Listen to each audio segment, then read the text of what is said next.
नमस्कार ओडावासी शुभ संध्या आज संध्या रही देश विदेश राज्य 20टी गुरुत्वपूर्ण खबर खबर देखा पूर्व आपंकर भल पाइबा स्वरूप भिडियोटी गोटे लाइक करी कमेंट रे आपंकर जिलार ना लिखिदेवे जहाँफल प्रत्येक दिन आप जिलार खबर किसी ना कि अपडेट पाइपर जानतु कौन रही खबर ता उपरे नजर पकाइबा।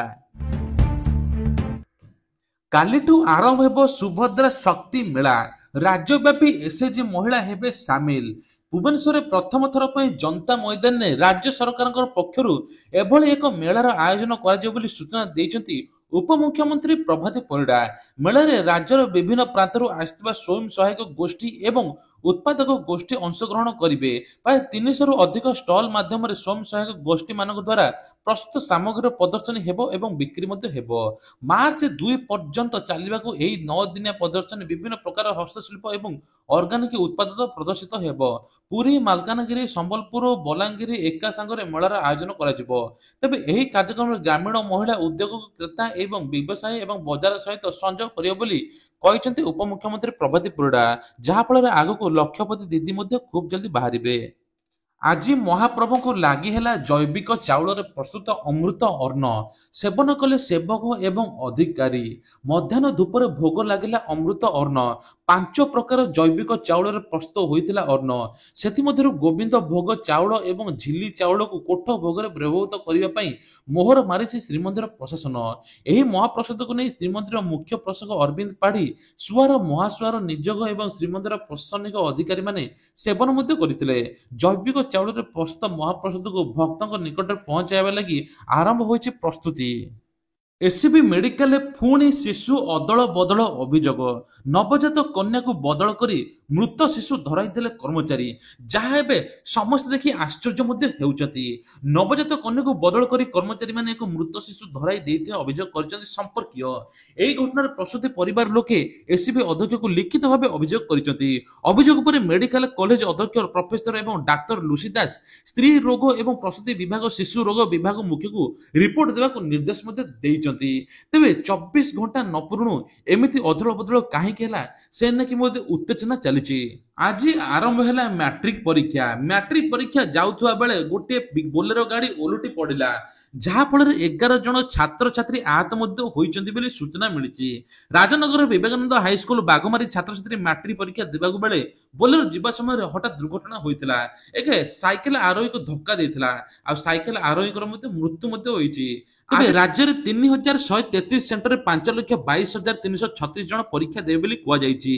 आज प्रथम दिन प्रथम भाषा परीक्षा देले छात्र छात्री मार्च 6 तारिख जाए परीक्षा चलियो कहु। राज्य में 25 जाए वर्षा संभावना कालीठू बढ़िबो वर्षार परिमाण।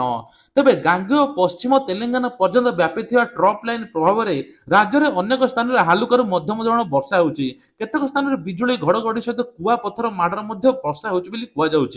एने भुवनेश्वर पाणीपाग केन्द्र सूचना देछि। तेबे कहु आज बालेश्वर मयूरभंज किछि स्थान में प्रबल वर्षा होता बिजुली घड़घड़ी सहित बालेश्वर मयूरभंज को येलो वार्निंग जारी कराई। सेपरि आसंता काली बिजुली घड़घड़ी 11टी जिला को हालुकारू मध्यम धरण वर्षा हो बोली पाणीपाग विभाग सूचना देछि। राजधानी भुवनेश्वर तैयारी हेबो नुआ सहर बदलिबो ढांचा मिलिबो निजुक्ति।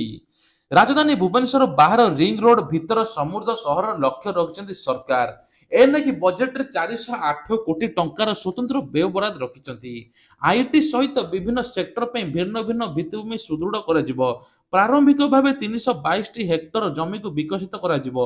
या द्वारा अधिकरू अधिक निवेश राज्य को आसीबा सहित नियुक्ति मध्ये सृष्टि हेबो। भुवनेश्वर हैदराबाद भली सहर करिया पे सरकार लक्ष्य मध्ये रखिछन्ति जहा फल आईटी सेक्टर को उन्नति मिलिबो सॉफ्टवेयर कंपनी मध्ये हेबो। समुद्र सहर योजना राज्यर अनेक सहर विकास मध्ये करा जिवो।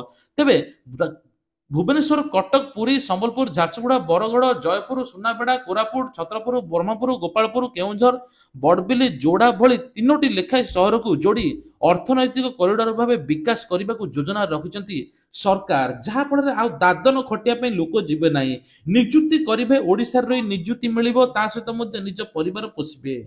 अल्प के बंचीगला सौरभ गांगुली को जीवन द्रुतगामी ट्रक आसी पिटी देला गांगुली कार को। तेबे आश्वस्ति खबर मिली जे एते बड़ दुर्घटना गांगुली कौन प्रकार आघात लगिनी जहाँ सबुठु चर्चार विषय पलटिछि। फाइव स्कूल रे दुर्नीतिर अभियोग आसिले दृढ़ कार्यानुष्ठान ग्रहण कराଯିବ विद्यालय गणशिक्षा मंत्री नित्यानंद गंड କହିଛନ୍ତି। ତେବେ ଆଜି 5T କୁ ନେଇ ବିଧାନସଭାରେ ସରଗରମ ଆଲୋଚନା ହୋଇଛି। ବିଧାୟକ ଭାସ୍କର ମଡେ 5T ସ୍କୁଲରେ ଦୁର୍ନୀତିର ତଦନ୍ତ ହୋଇଛି କି ଦୁର୍ନୀତିର ତଦନ୍ତ ଦାବି କରିଛନ୍ତି ବିଧାୟିକା। ତେବେ କୁହାଯାଉଛି ଯେ ଯଦି ଏପରି ଦୁର୍ନୀତି ହେଉଥିବ ଏହି ସ୍କୁଲରେ ଦୃଢ କାର୍ଯ୍ୟାନୁଷ୍ଠାନ ନିଆଯିବ, ସମସ୍ତ ପ୍ରକାର ସହାୟତା ମିଳିବ ଛାତ୍ରଛାତ୍ରୀଙ୍କୁ, କୌଣସି ପ୍ରକାର ଅସୁବିଧା ହେବ ନାହିଁ। ବିଜେପି ସରକାର ଆସିଲା ପରେ ସବୁକିଛି ଯୋଜନା ଆରମ୍ଭ କରିଛି ଏବଂ ଲୋକଙ୍କର ଭଲ ଚାହୁଁଛି। ତେବେ କୁହାଯାଉଛି ଛାତ୍ରଛାତ୍ରୀଙ୍କ ପାଇଁ କି ଏଥର ମାଧୁସିଂ ହାତ ଖର୍ଚ୍ଚ ଯୋଜନାରେ ସରକାର 5,000 ଟଙ୍କା ମଧ୍ୟ ଦେଇଛନ୍ତି। ତା ସହିତ ମଧ୍ୟ କୌଣସି ସ୍କୁଲରେ କିଭଳି ଦୁର୍ନୀତି ହେବ ନାହିଁ ସେ ନେଇକି ମଧ୍ୟ ତଦାରଖ ଚାଲିଛି। ଇ ଶ୍ରମ କାର୍ଡ ପାଇଁ ଖୁସି ଖବର, ଯେଉଁମାନଙ୍କର ଇ ଶ୍ରମ କାର୍ଡ ଅଛି ତାଙ୍କୁ ସରକାର ରାସନ କାର୍ଡ ଯୋଗାଇ ଦେବେ। ତେବେ ଇ ଶ୍ରମ କାର୍ଡ ଯେଉଁମାନଙ୍କର ଅଛି ଆବେଦନ ନ କଲେ ବି ରାସନ କାର୍ଡ ମିଳିଯିବ। ଇ ଶ୍ରମ କାର୍ଡରେ 8ରୁ 10,000 ଟଙ୍କା ମଧ୍ୟ ସହାୟତା ମିଳୁଛି। ତେବେ ଆପଣମାନେ ଚାହିଁଲେ ଇ ଶ୍ରମ କାର୍ଡରେ ମଧ୍ୟ ରାସନ କାର୍ଡ ପାଇପାରିବେ। ତେବେ ଇ ଶ୍ରମ କାର୍ଡ ଯାହାର ଅଛି ତାଙ୍କୁ ମଧ୍ୟ ଆୟୁଷ୍ମାନ କାର୍ଡ, ଜନ ଆରୋଗ୍ୟ କାର୍ଡ ସୁବିଧା ମଧ୍ୟ ମିଳିଯିବ।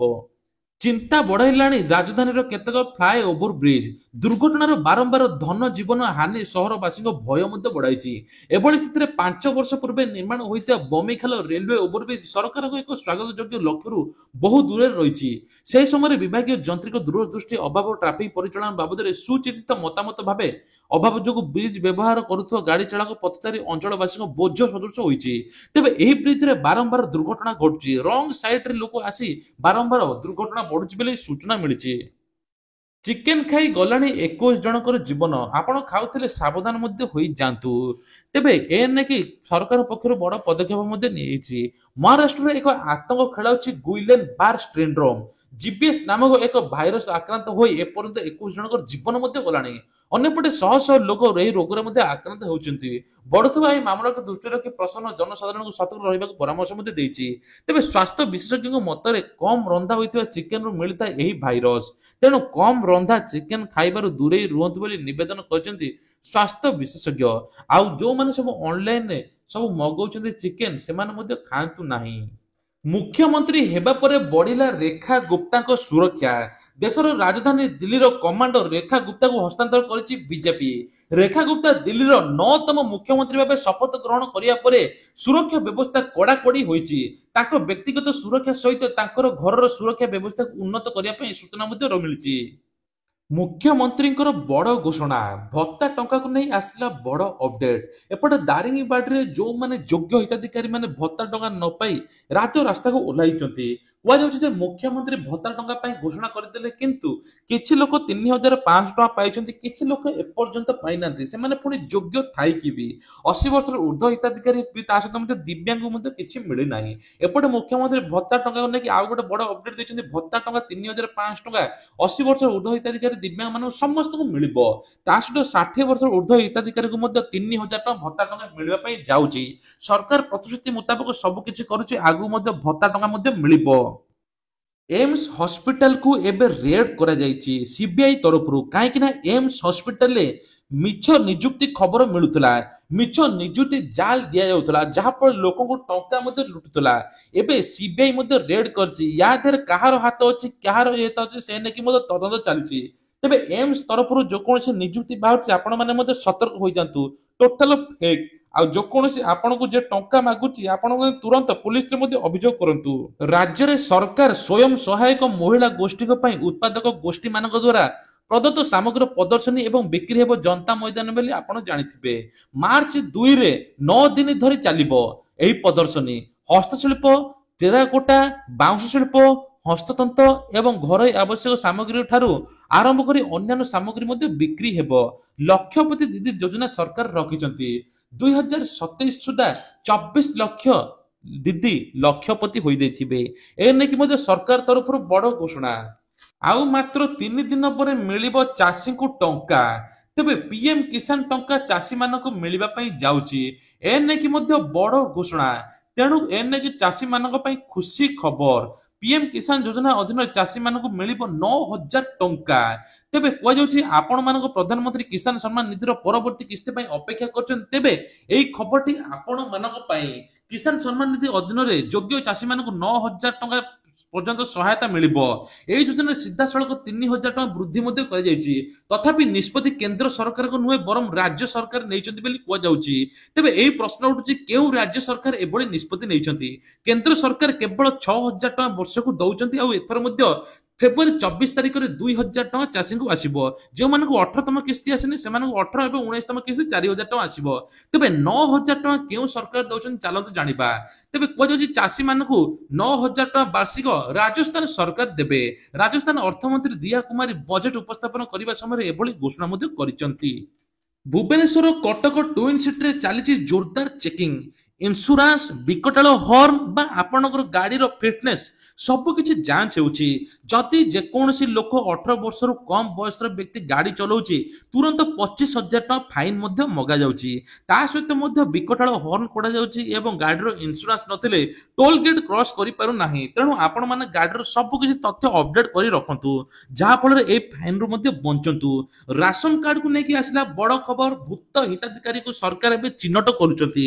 ପ୍ରକୃତ କେଉଁମାନଙ୍କ ପାଖରେ ରାସନ କାର୍ଡ ଅଛି, ଯେଉଁମାନେ ପ୍ରକୃତ ଅଯୋଗ୍ୟ ଗୋଟି ଗୋଟି କରି ବାହାରି କରୁଛି। ଆଉ ଯଦି ରାସନ କାର୍ଡ ନ ଫେରାଇବେ ତାଙ୍କ ଉପରେ ମଧ୍ୟ ଦୃଢ଼ କାର୍ଯ୍ୟାନୁଷ୍ଠାନ ନିଆଯିବ।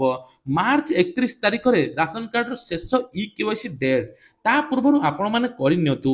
ଏଯାବତ୍ ଏପର୍ଯ୍ୟନ୍ତ 34 ଲକ୍ଷ ଲୋକ ରାସନ କାର୍ଡର ଇକେୱାଇସି କରିନାହାନ୍ତି। ତୁରନ୍ତ କରାଇ ନେବା ପାଇଁ ସରକାର ମଧ୍ୟ ନିର୍ଦ୍ଦେଶ ଜାରି ରଖିଛନ୍ତି। ତେବେ ଆଉ ଗୋଟିଏ ମଧ୍ୟ ଖୁସି ଖବର, ଯେଉଁମାନେ ସାହାରାରେ ଡିପୋଜିଟ୍ କରିଥିଲେ ସାହାରା ଟଙ୍କା ନିବେଶକଙ୍କୁ ମିଳିବ ବୋଲି ସାହାରା ପୋର୍ଟାଲରେ ମଧ୍ୟ ବାହାରିଛି। ଆପଣମାନେ ମଧ୍ୟ ସାହାରା ପୋର୍ଟାଲରେ ଯାଇ ଚେକ୍ କରିଦିଅନ୍ତୁ ଆପଣଙ୍କର ସାହାରା ଟଙ୍କା ଯଦି ଫେରି ପାଇବା ପାଇଁ ଇଚ୍ଛା ଅଛି। ତେବେ ଇଏ ଥିଲା ଆଜିର କିଛିଟା ଗୁରୁତ୍ୱପୂର୍ଣ୍ଣ ଖବର। ଏଇଭଳିଆ ଖବର ପ୍ରତ୍ୟେକ ଦିନ ସକାଳେ ଆଉ ସନ୍ଧ୍ୟାବେଳେ ଦେଖିବା ପାଇଁ ହେଲେ ଚ୍ୟାନେଲକୁ ସବସ୍କ୍ରାଇବ କରିବା ପାଇଁ ଭୁଲିବେ ନାହିଁ। ଏତେ ସମୟ ଭିଡ଼ିଓ ଦେଖିଥିବାରୁ ଆପଣମାନଙ୍କୁ ଅଶେଷ ଅଶେଷ ଧନ୍ୟବାଦ।